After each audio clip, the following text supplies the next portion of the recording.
पिता के रूप में उतरे। वल्लभ भाई पटेल की शादी जवेगबा से हुई थी और उनको ईश्वर की कृपा से 2 बच्चे हुए, मणिबेन और दानिया भाई। जवेगबा का निधन युवावस्था में हो जाने से वो एक दुखी और एकाकी पुरुष रह गए थे। हालांकि उनके अंतर्मन में देश की स्वतंत्रता का लक्ष्य सुलग रहा था।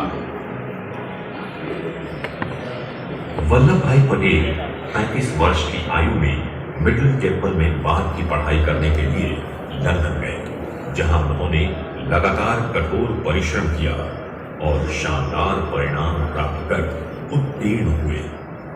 वल्लभ भाई पटेल 1913 में भारत लौटने के बाद बहुत जल्द ही अहमदाबाद के अग्रणी आपराधिक वकील बन गए।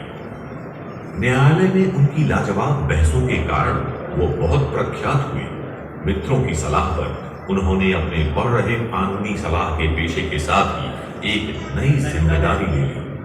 उन्हें नगरपालिका के चुनाव में चुना गया और उन्होंने अहमदाबाद में स्वच्छता, बिजली, पानी की आपूर्ति और नगर नियोजन को बेहतर बनाने में उत्कृष्ट योगदान दिया। वल्लभ भाई पटेल 1917 में महात्मा गांधी से मिले और इस मुलाकात ने उनके जीवन की राह को बदल दिया।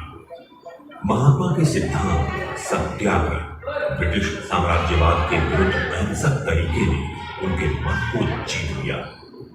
गांधी जी ने बहुत जल्द ही वल्लभ भाई पटेल की बुद्धि और क्षमता को पहचान लिया और तत्काल ही उनको 1918 में उनके गृह जिले खेड़ा में सत्याग्रह का नायक बना दिया। उसके बाद उन्होंने पीछे मुड़कर नहीं देखा। उन्होंने 1923 में बोरसद और नागपुर में सफलतापूर्वक सत्याग्रह आंदोलनों का नेतृत्व किया और 1928 में बारडोली सत्याग्रह के बाद उनकी राष्ट्रीय प्रतिष्ठा स्थापित हो गई और लोगों ने उनको सरदार कहना शुरू कर दिया। संघर्ष के नायक सरदार पटेल ने हजारों गुजराती किसानों को ब्रिटिश सरकार की अन्यायपूर्ण लगान वसूली के विरुद्ध अहिंसक प्रतिरोध करने के लिए प्रेरित किया। नागपुर में उन्होंने भारतीय तिरंगे को फहराने के आंदोलन को सफलतापूर्वक विजय दिलाई, जिसने उन्हें गांधी जी का भरोसेमंद सहायक बना दिया और वो स्वतंत्रता संग्राम के अग्रिम मोर्चे पर आ गए। गांधी जी का 1942 में भारत छोड़ो आंदोलन का आह्वान पूरे देश में गुंजायमान हो रहा था और इससे स्वतंत्रता संग्राम में एक नया आवेग उत्पन्न हो गया। ब्रिटिश सरकार ने गांधी जी, सरदार पटेल और अन्य प्रमुख नेताओं को गिरफ्तार कर जेल में डाल दिया। स्वतंत्रता आंदोलन के दौरान स्वयं सरदार पटेल 6 बार जेल गए थे। 15 जून 1945 को उनके जेल से बाहर निकलने के बाद द्वितीय विश्व युद्ध की पृष्ठभूमि के कारण ब्रिटिश साम्राज्य को भारतीय सैनिकों की सहायता लेने के लिए मजबूर होना पड़ा था, जिससे एक समझौता हुआ जिसने भारत पर उनकी पकड़ को कमजोर किया और स्वतंत्रता के लिए रास्ता साफ होने लगा। भले ही ब्रिटिश भारतीय जमीन से चले जाने को थे, लेकिन एक नया बवंडर तैयार हो रहा था। मोहम्मद अली जिन्ना के नेतृत्व वाली मुस्लिम लीग ने मुसलमानों के लिए एक देश बनाने के अपने कार्यक्रम और पाकिस्तान को साकार करने के लिए कई भारतीय मुसलमानों का समर्थन प्राप्त कर दिया था। भारतीय नेताओं के कड़े प्रतिरोध के बावजूद भारत के विभाजन को रोका नहीं जा सका। भारत को 15 अगस्त 1947 की अर्धरात्रि को स्वतंत्रता मिली, लेकिन ये बंटवारे के खून खराबे में नहाई हुई थी।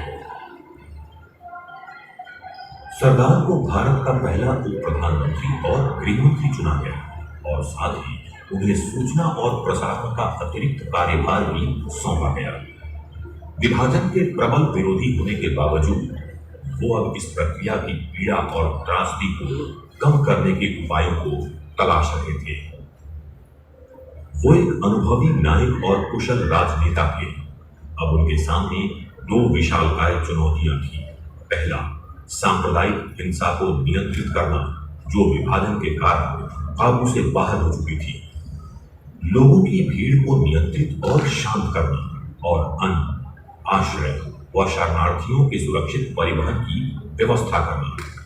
दूसरा, भारतीय संघ में 550 से अधिक रजवाड़ों के विलय को सुनिश्चित करना।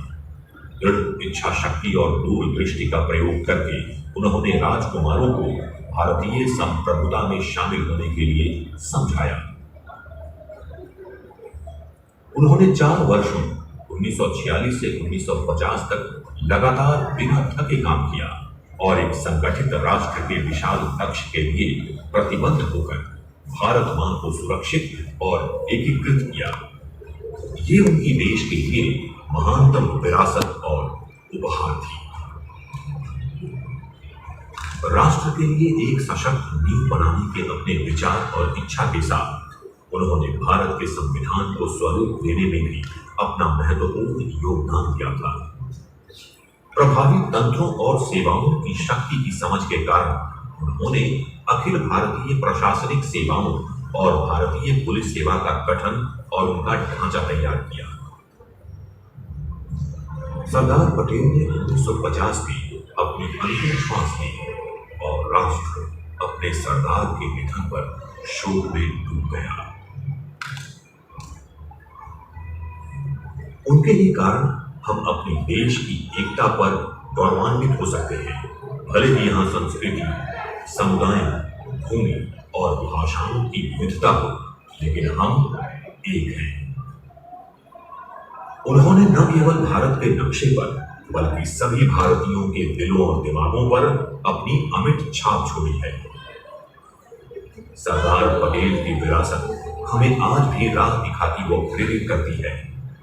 राष्ट्र उनके जन्मदिन 31 अक्टूबर को राष्ट्रीय एकता दिवस के रूप में मनाकर और इस महान नायक की साक्षी स्टैचू ऑफ यूनिटी की प्रतिमा को स्थापित करके उनकी स्मृति को श्रद्धांजलि देता है।